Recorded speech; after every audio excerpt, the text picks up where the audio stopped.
100 साल का एक बूढ़ा आदमी खुद को जिंदा दफन करना चाहता था, लेकिन गलती से उसने सोने का एक टुकड़ा खोद निकाला। वह इतना उत्साहित हो गया कि उसकी आंखें फैल गईं और वह पागलों की तरह खुदाई करने लगा।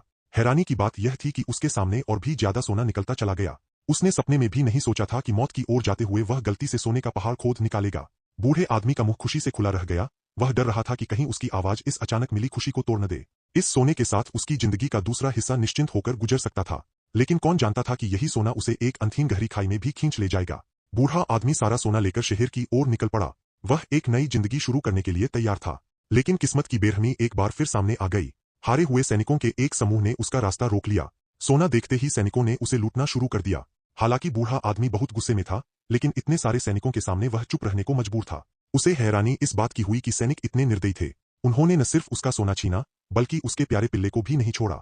इससे बूढ़ा आदमी पूरी तरह भड़क उठा। जो सैनिक अभी बूढ़े आदमी का मजाक उड़ा रहा था, अगले ही पल उसके सिर में गोली लग गई।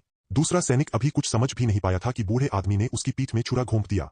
शोर सुनकर बाकी सैनिकों ने बंदूकें उठा लीं और अंधाधुंध फायरिंग करने लगे, लेकिन गोलियां उनके अपने ही साथियों को लग गईं। 1 मिनट से भी कम समय में सारे सैनिक मारे गए।